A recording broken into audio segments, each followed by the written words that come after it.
Hello guys, আজকে আমি আপনাদেরকে টিপস অ্যান্ড ট্রিক্সর দেখাবো। তো দেখুন কিভাবে আপনি এই হলুদ গুটি অথবা সাদা গুটি থাক আর লাল গুটি থাক এই গুটি আপনি এই পকেট করবেন। তো মনে করেন যে এই গুটিটা আপনি এই পকেট নেবেন। তো সেক্ষেত্রে আপনাকে স্ট্রাইকটা এই জায়গায় বসাতে হবে।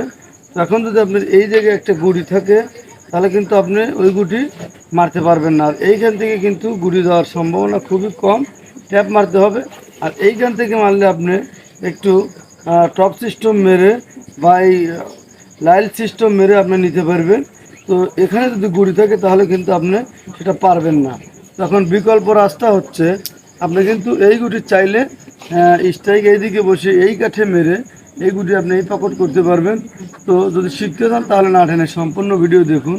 যদি গুটি ওই কাঠে এরকম লাল সিস্টেম থাকে তাহলে আপনি স্ট্রাইক এই সাইডে কোন দিকে বসাবেন আর এই কাঠের কোন জায়গা মারবেন। যদি শিখতে চান অবশ্যই না টেনে দেখুন। গুটি যেখানে থাকবে ঠিক ওই সোজায় আপনাকে স্ট্রাইকটা নিতে হবে। তবে একটু এদিকে অথবা এদিকে নিলেও সমস্যা নেই, সামান্য একটু। আসল মেইন যে সূত্র সেটা হচ্ছে আপনাকে এখন এই গুটি সোজা স্ট্রাইকটা বসাইতে হবে আর এই কাঠের কোন জায়গা লাগাইতে হবে। তো দেখুন এইটা হচ্ছে সেন্টার, আমার এটা হচ্ছে সেন্টার। এই সোজা আপনি এইভাবে যান, যাওয়ার পরে এখানে দাগ আছে, আমার দাগটা মুছে গেছে। তো আপনি এই স্ট্রাইকটা এই দাগের উপর দিয়ে আপনি ছেড়ে দিবেন। এই স্ট্রাইক যেখানে লাগবে, তো যেখানেই লাগুক সেইখানে আপনি লাগাইবেন, তাহলে গুড়িটা চলে যাবে। যদি শিখতে চান দেখুন কিভাবে আমি স্ট্রাইক এইখানে এই সোজা বসিয়ে আর এই যে সেন্টার সোজা আমি গুড়ি রাখলাম, এই গুড়ির উপর দিয়ে আমি স্ট্রাইকটা ছেড়ে দেবো আর ওই গুড়িটা টুম করে পকেটে যাবে। তো দেখুন কিভাবে আমি সুন্দরভাবে এই কাঠে লাগিয়ে ওই গুড়িটা পকেট করি। এই দেখুন আমি এটা চিহ্নি লাগলাম। এটা আপনাকে মনে মনে আন্দাজে চোখের স্টিমে দিয়ে রাখতে হবে। তো দেখুন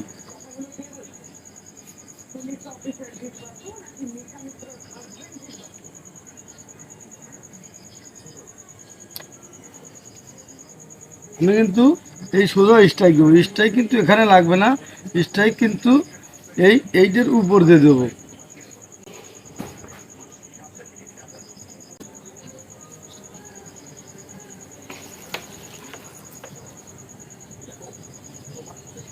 হ্যালো গাইস, আপনারা দেখতে আমি কিন্তু যেরকম বলেছি ঠিক সেরকমই কিন্তু এইখান যে মাঝখান সোজা এখানে দাগ আছে, এই এই চিনি মনে মনে চিনি রেখে এর উপর দিয়ে স্ট্রাইক আপনাকে দিতে হবে। তাই বলে স্ট্রাইক কিন্তু এখানে লাগানো যাবে না, এখানে লাগলে কিন্তু গুটি যাবে না। অর্থাৎ এইটা হচ্ছে আমার মাঝখান, এই মাঝখান সোজা হচ্ছে রেড। এইখানে কিন্তু গুটি স্ট্রাইক লাগলে কখনোই যাবে না। এই মাঝখান সোজা এখানে দাগ আছে, দাগের উপরে একটা চিহ্ন রাখবেন, চোখের আইডিয়া রাখতে হবে। তো সেইটার উপর দিয়ে আপনাকে স্ট্রাইকটা দিতে হবে। আর স্ট্রাইকটা কোন জায়গায় বসাইতে হবে সেটা কিন্তু বলে দিয়েছি। গুটি এখানে থাক আর এখানে থাক আর এখানে থাক, যেখানেই থাক এই সোজা আপনাকে স্ট্রাইকটা বসাইতে হবে। তবে সামান্য একটু কম বেশি হলে সমস্যা নাই, তবে বেশি কম বেশি হলে কিন্তু গুটি যাবে না। তো আর এইখানে মাঝখান সোজা এইখানে যে দাগ আছে এই দাগের উপরে আপনাকে চোখের দৃষ্টিতে একটা মাপ রাখতে হবে আর স্ট্রাইকটা ওই সোজা ওইটার উপর দিয়ে দিতে হবে, তাহলে গুটি কিন্তু খুব সহজভাবে চলে যাবে। তো গুটি কিন্তু এখানেও থাকতে পারে, এখানেও থাকতে পারে। এখানে থাকলে আপনি এইভাবে বসাইবেন আর এই সেন্টার সোজা নিয়ে আপনাকে আমার ঠিক এইভাবেই মারতে হবে, তাহলে কিন্তু গুটি চলে যাবে। তো যাই হোক, এরকম হাজার হাজার মার আমার চ্যানেলে আছে, চাইলে দেখে আসতে পারেন। আর যদি নিত্য নতুন মার শিখতে চান অবশ্যই চ্যানেলটা সাবস্ক্রাইব করে রাখবেন। ভালো থাকুন, সুস্থ থাকুন।